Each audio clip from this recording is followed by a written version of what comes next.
किसी खास ओहदे पे मकाम पे जगह नहीं मिलती। नौजवान था और यतीम भी था। शौक बन गया दीन पढ़ने का। मोहल्लेदार इलाके वाले कहने लगे कहां से कमाएगा, ना बाप है, ना माँ है, ना घर है, कहां से। हजरत रूमी कहते हैं नौजवान ने जंगल में झोंपड़ी लगा ली। वहां वो सुबह मदरसे जाता, शाम को जंगल में रहता, वहां अल्लाह अल्लाह करता, सबक याद करता।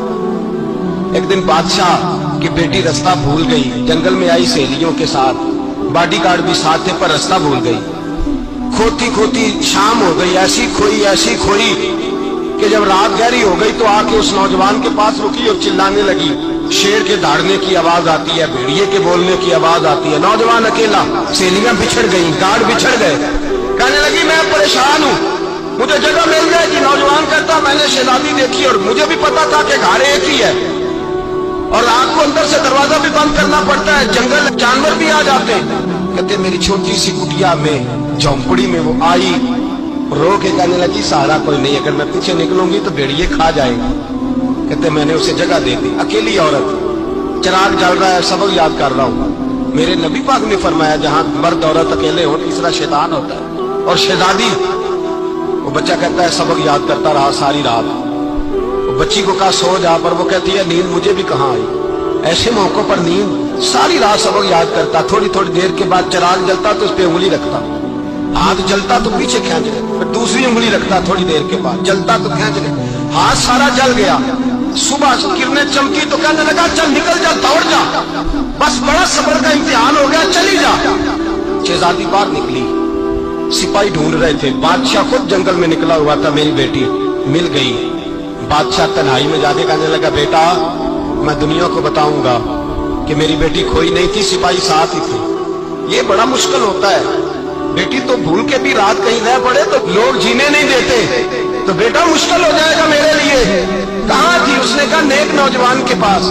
उसने कहा बेटा मैं तो तेरी बात मानूंगा पर दुनिया नहीं मानेगी। अगर उस नौजवान ने किसी को बता दिया कि तू उसके पास थी तो फिर लोग मेरा जीना मुहाल कर देंगे। बेटा मैं मर जाऊंगा, मेरी मजबूरी ये है कि वो कहीं राज ना उगल दे वो नौजवान, उसे कत्ल करना पड़ेगा। औरत ने मिन्नतें की, उस बेटी ने कहा मेरे मौसम को मारोगे, रोई।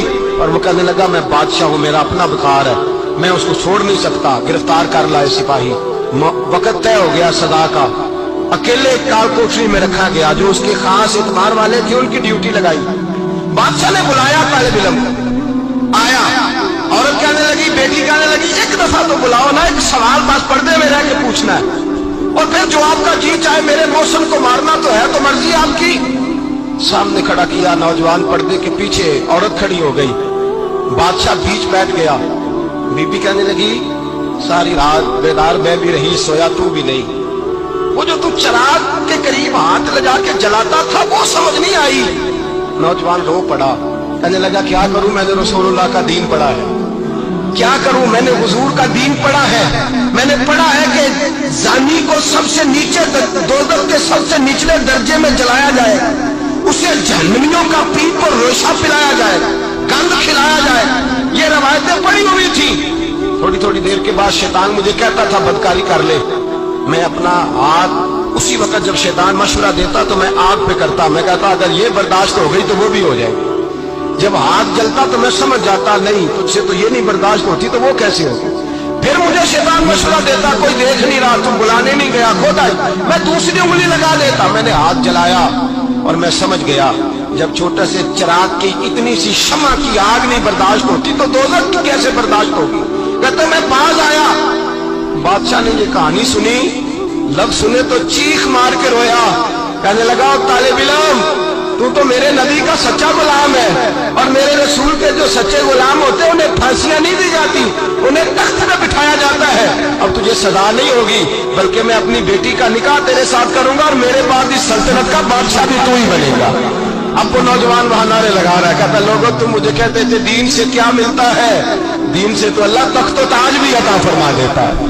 अगर नौजवान शर्मो हया वाले बन के रहे अल्लाह सारी इज्जतें दे देगा।